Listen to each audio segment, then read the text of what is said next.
Hello, Azure Hills Church family. What a blessing it is that we get to come to this place week after week, Sabbath after Sabbath. This sacred place is made holy by the presence of God, and it thrives because of the love, the dedication, and the generosity of individuals like you who give to the Vision Capital Fund.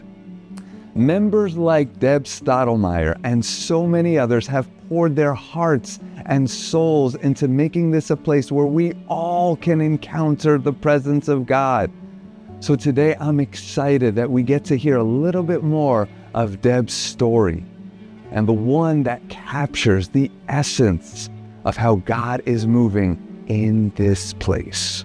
I remember when Craig and I, my late husband Craig and I, first joined the Azure Hills Church. It was in the early 1990s and our kids were really small. Craig had been running PA at Corona since he was 15 years old. It was in his blood. And within a month of starting our membership here, he volunteered, he was running the PA. I remember when the PA booth was in the sanctuary, we would be able to sit there with him while he was running the sound booth during the church service. So we were together as a family. Well, things changed. And in 2004, the sanctuary was remodeled. And the decision was made against all of Craig's hopes and wishes and his input as the leader of the PA team to move the PA soundboard from the sanctuary into a room behind a wall in the back of the sanctuary with a 6x6 window cut out of the wall. It was done to make the aesthetics of the sanctuary more worshipful and clean, but it significantly changed the workflows of the PA team, and it made it much harder to see, particularly the people running the projector screens. They had to turn the computer this way and try to look out the thing to see what was happening on the screen that way. And the sound was very suboptimal to what it was when you were sitting in the congregation versus back in that room. Craig felt really kind of grieved over this. He decided that he would step down from leadership as the PA team because he didn't feel like his voice was heard. Now, I know this happens to almost all of us at some point in our lives, but I was really respectful that Craig didn't choose to quit. He just passed the baton of leadership to Brandon Herman and stayed on the team. And he was still on the soundboard a lot in the years to come. Then in November of 2012, one of those life happened moments came to us. And while he was riding his bike to work at the medical center in Loma Linda, Craig was hit by a car and became a high-level quad. He was actually scheduled to run PA that following Sabbath, but he was in the ICU, and he was never able to run the soundboard again. It was one of his bigger losses. He grieved over that. But even then, he didn't give up being a part of the team. He remained a consultant, and sometimes when the PA on Sabbath morning was acting up, they would come running over to him and say, "Craig, this is what's happening, what do we do?" So his wisdom continued to be a blessing to the church family. But even though he was part of it, and even though he was contributing, he remained bugged by the fact that the PA team was stuck in that back room with this small window. Now, you may not know this about Craig, but he was an absolute Apple geek. Every computer in our house, every phone has been, is, and always will be Apple. He would read Mac Rumors and Mac World. Even after his accident, the nurses or I would put that up on the computer and push it to the TV over the foot of his bed, and he would read the Apple News. So one of the things we did for him was we asked his trust to buy him some Apple stock.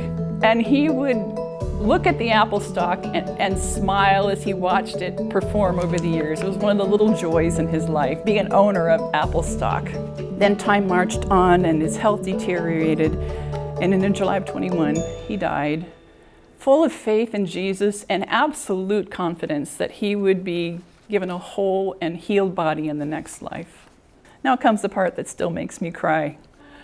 In December of 2023, I got a note from the trustee that we still had this Apple stock. It was in Craig's name, so it needed to be sold. And I said, sure, okay, fine.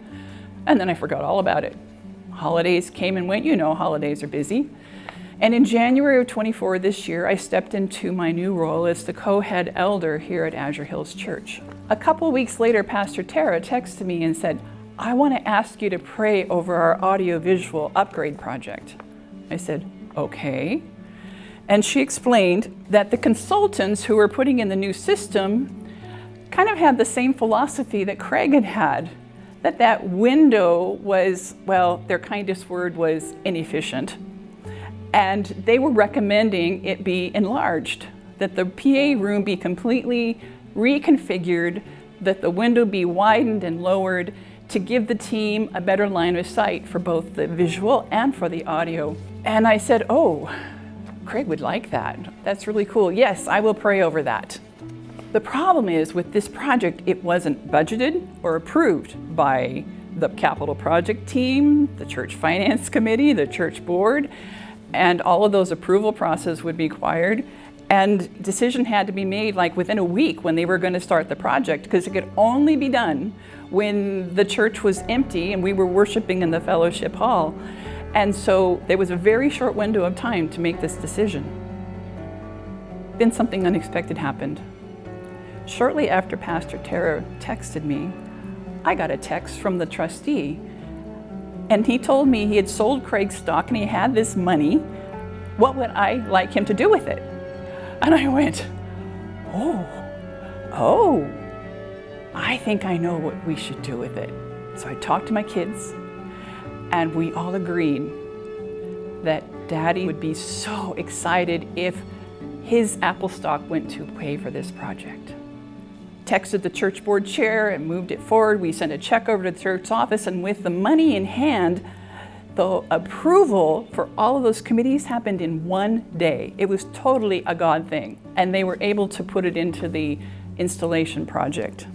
Pastor Gabe and the audiovisual team will tell you that there is a night and day difference in running the sound and the video from that booth with the bigger window compared to what it was. Craig would have been delighted to know that his Apple stock was the source of making a better PA booth possible. And Beth and Tom and I, we continue to be blessed every Sabbath when we look back at that window, because we remember Craig and we smile.